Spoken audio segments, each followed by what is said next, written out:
Welcome to today's program, Fasting Ourselves Out of the Pleasure Trap, Dr. Alan Goldhamer, Vegan, Part 2 or 3.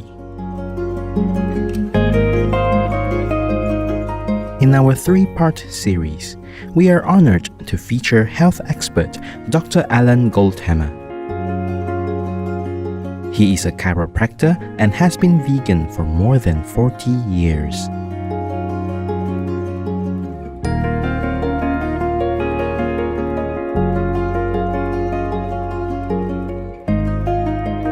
To encourage the public to return to a healthier life, Dr. Goldhamer co-authored the book, The Pleasure Trap, Mastering the Hidden Force That Undermines Health and Happiness, to share his insightful observations on removing barriers to wellness and the practice of water fasting.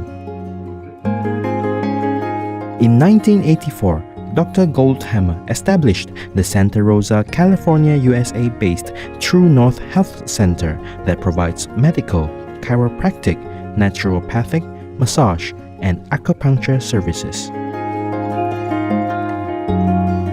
The center is now the largest facility in the world that specializes in medically supervised water-only fasting.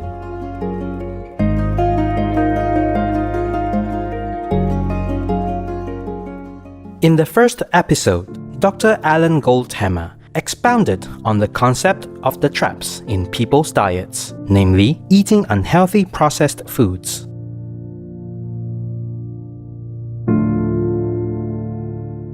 The consequences of this manifest as many serious health conditions in our modern society, such as obesity, cardiovascular diseases, type 2 diabetes, and autoimmune disorders.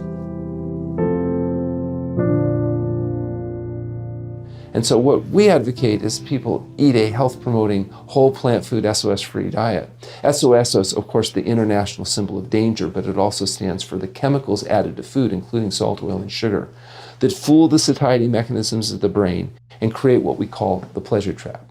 And so, in our experience, eating a whole plant food diet will result in helping normalize weight because it normalizes satiety and gives people a way of sustaining high nutrition without dietary excess.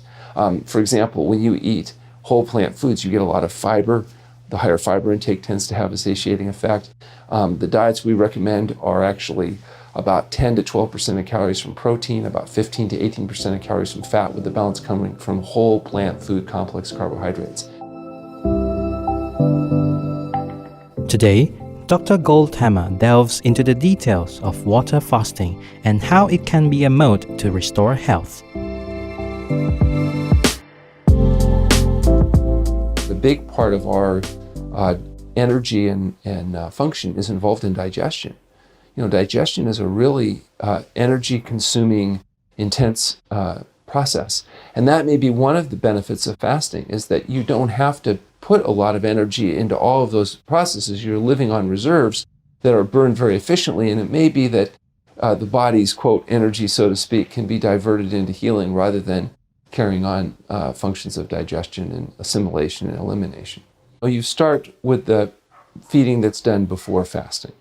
One of the things that we encourage patients to do is to adopt a whole plant food diet, but even more than that, the few days before fasting, if they limit their diet to fruits, salads, and steamed and starchy vegetables, that actually seems to be the best preparation for undergoing fasting, particularly eliminating a lot of the drugs like caffeine and other things that have such uncomfortable withdrawal reactions. And then you enter the fasting state itself, where after you've had appropriate preparation, you begin to go on water only. The first part of that fast, the body is going to use its glycogen reserves as well as the glucose that's in the digestive tract. And after a day or two, those available sugars have become depleted. So the body will have to go to glycogen or sugar reserves, which is found, for example, in the muscles. And after about 48 hours, not only is the glucose that's in the belly used, but the glycogen in the muscles is used, and now the body has to make a conversion to begin burning fat. And this process, what's called ketosis, is where the body changes fuels, including the biggest burner of glucose, our brain. So, biggest burner of glucose is actually that bulbous neuronal net at the end of our spinal column.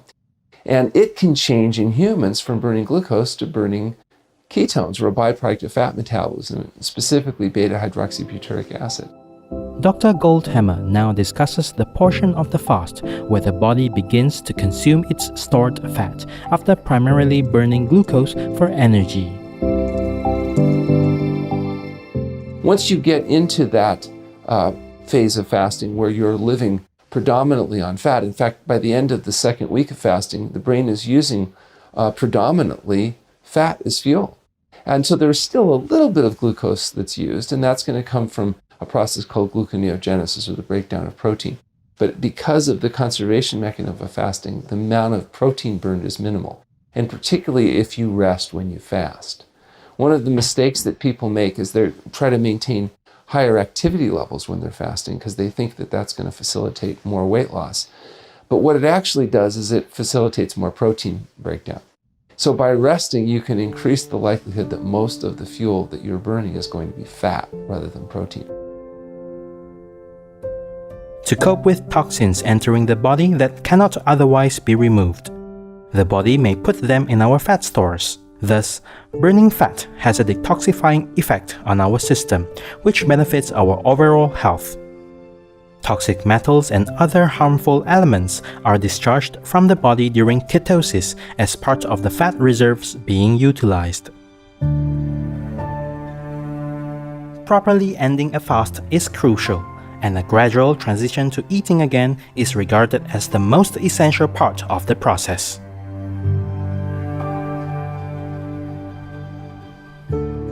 So too rapid a return to feeding after a long period of fasting can be a significant and serious event, and can result in problems including things like refeeding syndrome or other conditions that can be very serious. So it's important that refeeding after fasting be done progressively.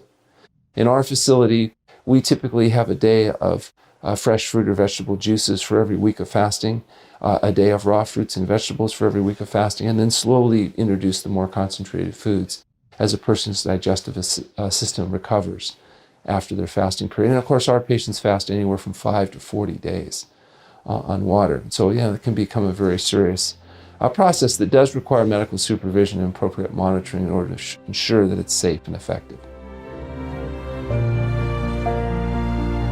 Fasting results in hormonal changes in the body, which encourage more moderate eating patterns. Dr. Goldhamer explains.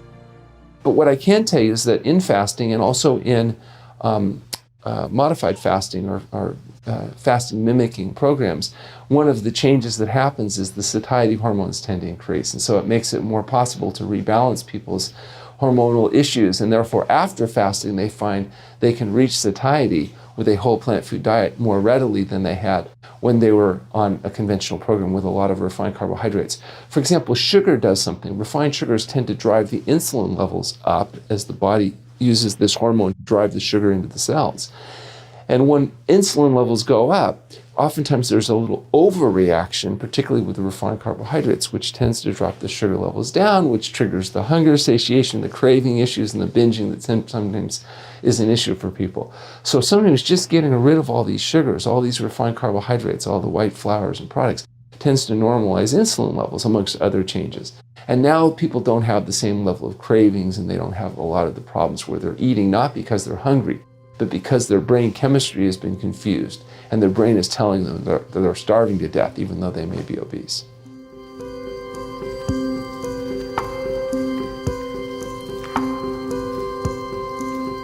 We thank Dr. Alan Goldhamer for his detailed insights on water fasting and are pleased to know he recommends a plant-based, SOS-free diet as the most beneficial choice for health. Please join us on Saturday, August 22nd for the final episode of this series, Fasting Ourselves Out of the Pleasure Trap, Dr. Alan Goldhamer, vegan. To learn more about the True North Health Center, please visit healthpromoting.com. Dr. Goldhamer's book, The Pleasure Trap, is available at amazon.com.